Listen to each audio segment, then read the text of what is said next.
Hi, I'm John, and welcome to Edgetone Studios.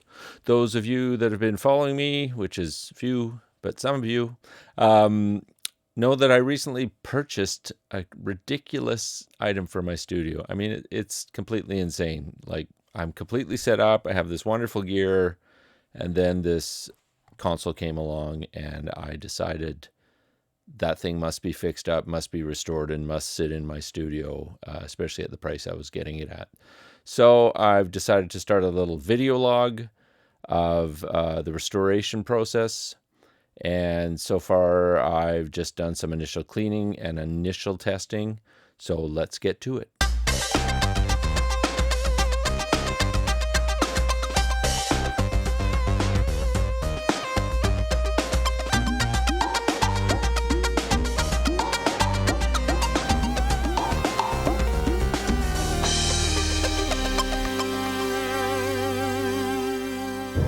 Okay, here's the back of the console.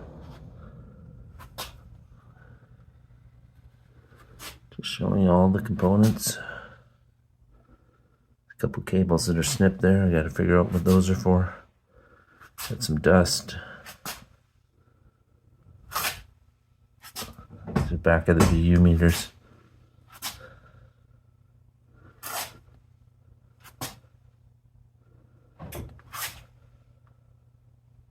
And here's the lower back of the console. All these connectors, 64 of them. There's one missing right there.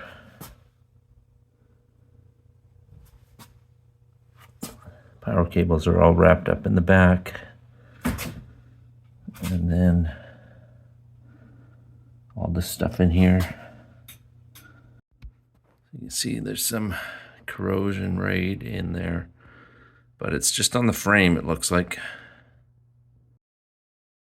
So when the console arrived on Sunday, we got it into the garage with the help of the fellow selling it to me and a couple friends, a couple dollies, a little lift. I took all the channel strips out, not the faders, for moving it, but the original owner said that when they loaded it in his truck, they did it with two guys and everything in there, but it weighs a ridiculous amount of pounds. I don't know, some 900 pounds with everything in there.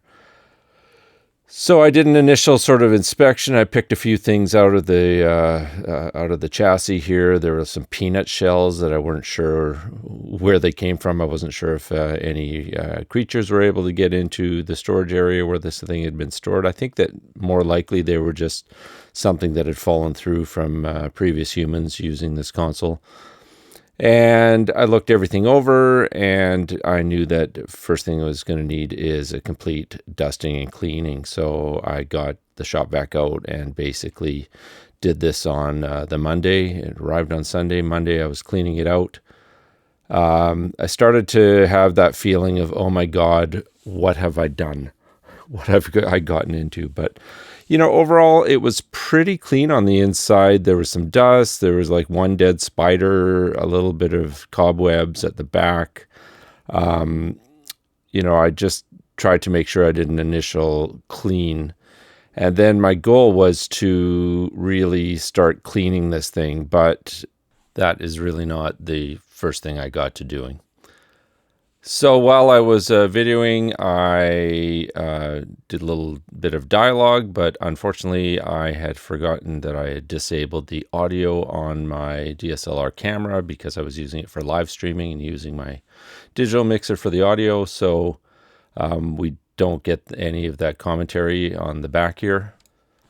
But I did dust everything in behind here, vacuumed as everything I could. Again, you can already see just from the part you can see in the camera there that there is really not much in the way of dust or grime.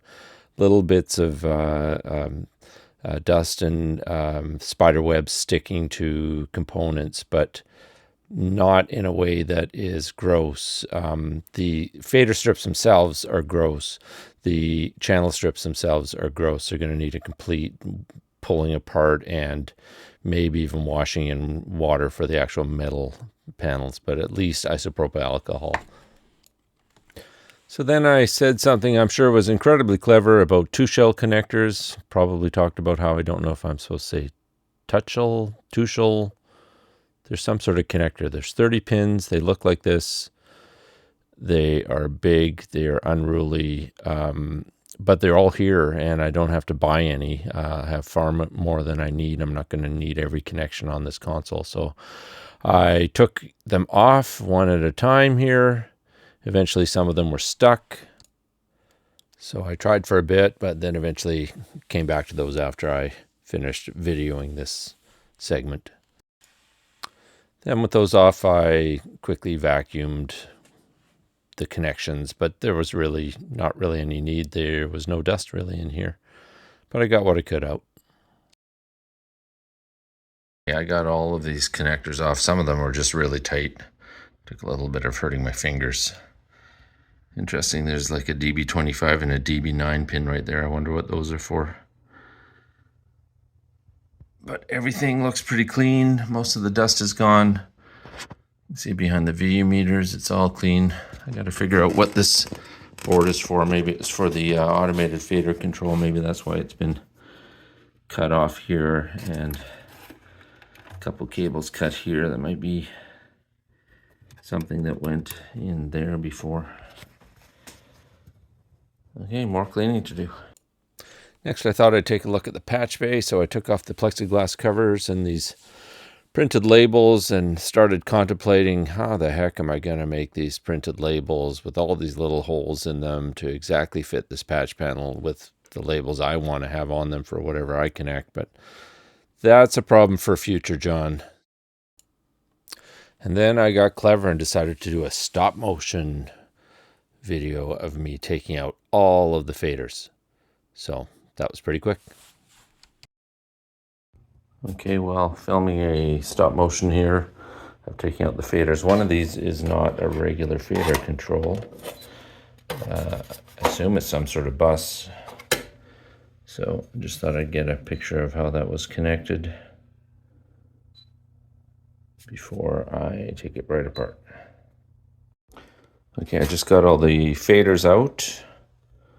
Just checking out the channel here. Everything's, again, looks pretty clean. There's a little bit of slight corrosion or mildew or something spotting the metal chassis. All the connectors look totally clean. This was connected to either a bus or a channel that was not a fader strip.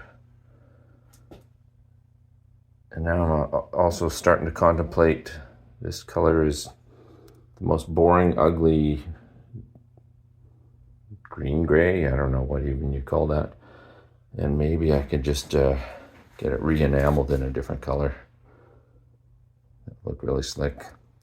Probably not. Sounds like a lot of work, but a little bit more done. Okay, I also took out all the blank panels, and then at the end there's some circuitry.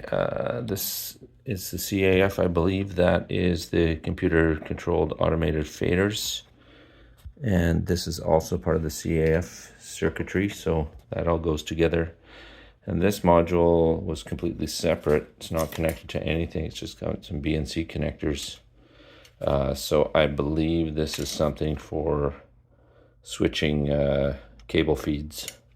Something that was used in the broadcast. Probably won't need that at all. And then one more module here that I'm not sure what that's about. I'm not going to fully disconnect it yet. Well, maybe just a vacuum and then put it back. So, figuring this out piece by piece. Okay, I'm going to try putting power into this console and see what happens. There's no modules in it right now other than the computer-aided fader control. And that needs its own power, so I won't be using that. So, got these big connectors here. The yellow one. And the red one. Flip that around. And now, because I'm a smart person, I did not have that plugged in while plugging in the cable connections. So we'll get those plugged in. Okay. Powering up here. Made some sound. I've got lights. I've got plus 18 volts, minus 18 volts, and not the 48 volts. I've got VU meters. Looks like every single one is lit up, at least on one of the sides. So that's not even too bad.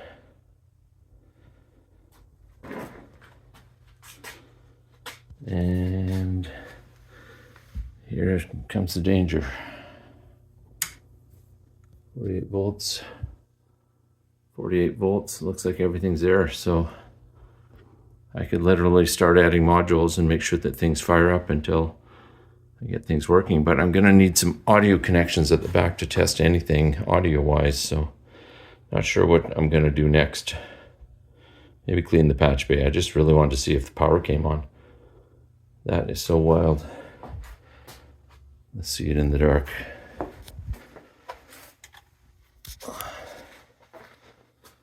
Okay, it's not that much darker, but cool.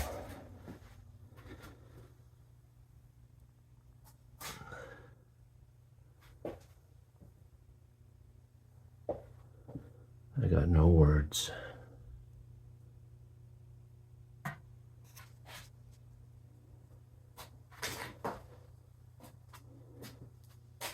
Okay, I've got the automation power supply here. We're gonna see if it provides power.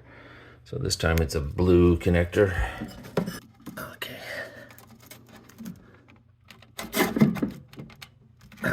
It's in nice and solid. I know the power supply works. I've tried that already. So, power this on. Nope, let's plug it in first.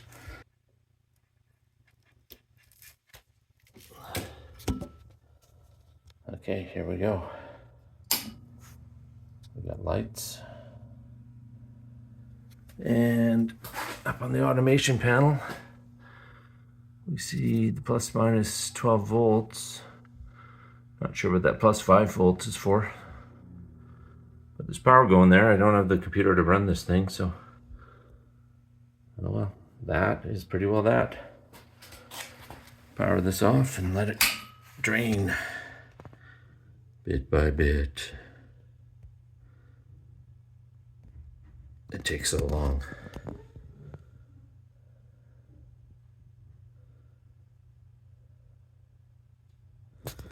Okay, good enough. The next day I got to work on making some cables. So my main thought was, could I get some sound out of this unit? So in order to do so, I would need a mains connection, and because this system could support up to 4 different sets of speakers, I decided to wire up 4 different connections: the mains, the Alt1, the Alt2, and the Alt3 speakers. And because I'm not great at soldering, but I can do it, I put this on fast motion and spent a couple hours desoldering cables, connectors, desoldering the Tuchel connector, desoldering some male XLRs, labeling them, and then making some nice long cables. I managed to get through 2 of the connections. I decided not to continue on with all 4 because I didn't really even need 4 speakers. I could do that later. I was just too eager to get to the point where I could plug something in and do some testing. Okay, well, I just wired up what I think will be at least the main speakers and alternate speakers onto a connection. This is onto the Tuchel connector. This is number 52, and I only did those 4, and haven't even put the screws back in here because I'm going to see if it works first before I bother with connecting it all up and finalizing it. I made alternate speaker 3 and 2. I don't actually have an alternate speaker 3 or 2, but I may wire those in just to test them. Okay, I'm getting ready to do a test here. I've hooked up my mix cubes at the back with the Tuchel connectors. There's already a hum going on. It seems to be a grounding situation. Maybe the wires are kind of touching inside the connector. Let me just show you at the back here. So that's that one connector right down under there and just powered into the mains. So we'll see what sort of damage I do when I start this whole thing up, or if anything happens. So it's powered on. And we got the lights on. There's a 48 volts. So what I'm gonna do now is on the main board here. Let's see if you can see it here. I'm gonna get a test tone going. Let's go for somewhere around, let's go there. Let's go somewhere around a couple hundred hertz. Let's turn up the level. We're gonna send that to the mix, which should be going to the control room level. And if I turn this up, if I understand what I'm doing, I should be hearing a sound now. And I'm hearing nothing. So let me troubleshoot and see what I can figure out. Okay, I think I figured it out. It was something pretty simple. Let me show you. Okay, let me just get this set. So yeah, as I said, I had turned on a tone here. Multiplier of whatever that's set for, say 100, and turned up the level and turned up the control room level and didn't hear anything. And the reason is I'm on speaker number 3. I'm supposed to be listening to the mains. So there we go. We got a test tone coming through.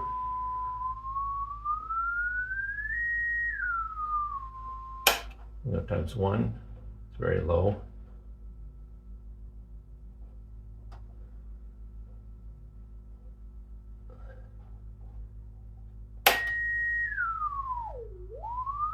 Or times 100.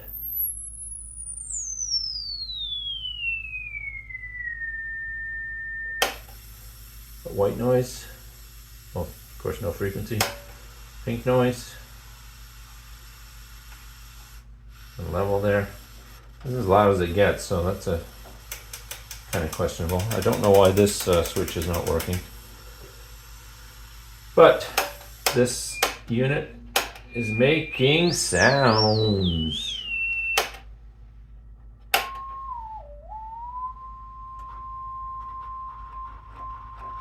Scratchy pots. Just the fact that it's making sounds is amazing. Okay, phase 1 complete.